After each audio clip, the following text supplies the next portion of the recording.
Hello everyone, welcome back to my another video. তো friends, দেখো এই ভিডিওটা হচ্ছে বেশ কিছুদিন আগের, বলতে পারো বিশ্বকর্মা পূজার দিন। তো ভিডিওটা তো শ্যুট করে রেখেছিলাম, কিন্তু মানে শেয়ার করা হয়নি, কারণ আমাদের আসামে জুবিন গার্গ যেহেতু এক্সপায়ার হয়েছে, তো ওনার জন্য আমাদের সবার মন খারাপ ছিল। তো আমরা কোনো কিছুই পোস্ট করতে পারিনি ফেসবুক বা ইউটিউব। যাই হোক, অনেক দিন পরে ভিডিওটাকে রেডি করলাম। দেখো, বিশ্বকর্মা পূজার দিন সকালবেলা ঘুমের থেকে উঠেই সমস্ত গাড়ি বাইকগুলোকে পুজো দেওয়া হচ্ছিল। আর যেহেতু আজকে বিশ্বকর্মা পূজা, আর সাথে ছিল আরেকটা ওকেশন, সেটা হচ্ছে আমার আর আমার হাজব্যান্ডের ছিল আজকে ম্যারেজ অ্যানিভার্সারি।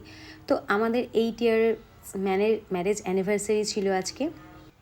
তো যেহেতু দুটো ওকেশন আজকের দিনটাতে ছিল, তার জন্য সকাল থেকেই আমরা অল্প বিজি ছিলাম বলতে পারো।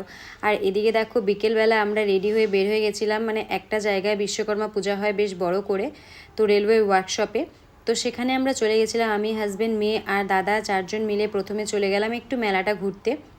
কারণ মেলাটা যেহেতু মেয়ের স্কুলের সামনে, ও সকাল থেকে দেখেছিল যে ওখানে জানতো যে ওখানে মেলাটা বসবে, তার জন্য ওকে নিয়ে আসতেই হবে। আর একবার বাচ্চারা মেলার নাম শুনলে সেখানে যাবে না, সেটা কি হয়? আর মেলা বলতেই বাচ্চাদের জন্য। যাই হোক, দেখো এখানে ঢুকে পড়লাম, প্রথমে ঠাকুরটা দেখতে ঢুকলাম। আর এখানে প্রত্যেক বছরই কিন্তু এভাবে বেশ বড় করে বিশ্বকর্মা পূজা হয়। আর এই সাইডে দেখো সুন্দরভাবে, এই সাইডে একটা ডেকোরেশন করা ছিল। তো এখানে আমরা অল্প দাঁড়িয়েছিলাম, তারপরে বের হয়ে গেলাম মেয়ের জ্বালাতে, কারণ ও এত জ্বালাচ্ছিল, ওর মেলার জিনিসপত্র কিছু দেখেছে, সেগুলো কিনবে, তার জন্য সেখান থেকে বের হয়ে আসলাম কেনাকাটি করে কিছু। তারপরে দেখো সোজা চলে আসলাম ফুড প্লাজা। তো এটা হচ্ছে একটা আমাদের বঙ্গাইগাঁওয়ের ভেজ রেস্টুরেন্ট বলতে পারো। তো আজকে যেহেতু সবার ভেজ, তার জন্য এখানে ঢুকলাম। তো আমরা তো আসছিলামই, সাথে বৌদি চলে আসছে, আর সাথে আরও দুজন দাদা বৌদি আর ওদের মেয়েটা চলে আসছিল।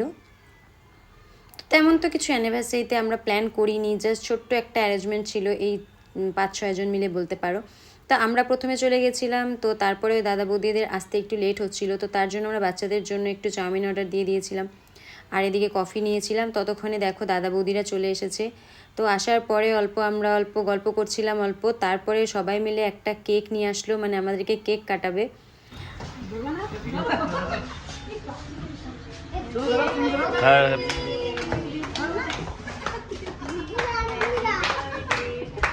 anniversary.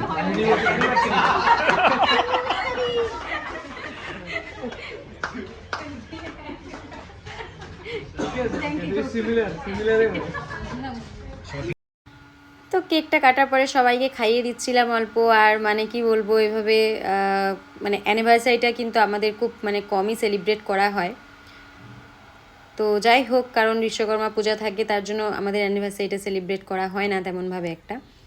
তো যাই হোক, দেখো সবাই মিলে প্রথমে কেকটা খেয়ে নিলাম, আশেপাশে যারা ছিল সবাইকেই কেকটা দিয়ে দিলাম। তারপরে যেটা ডিনার, সেটা অর্ডার দেওয়া হয়েছিল। আর যেহেতু এটা একটা ভেজ রেস্টুরেন্ট, তো সবাই আজকে ভেজ, যেহেতু বিশ্বকর্মা পূজা, আর তার জন্য সবার জন্য ভেজ আইটেম অর্ডার দেওয়া হয়েছিল, এই চাউমিন, নান এসব। আর ফ্রাইড রাইসও ছিল, সাথে পনির ছিল। তো যাই হোক, কেক কেটে সবাই খাওয়া দাওয়া করে তারপরে কিন্তু আবার চলে যাই বাড়িতে। যাই হোক ফ্রেন্ডস, চলো আজকের মতন এতটাই, বাই বাই।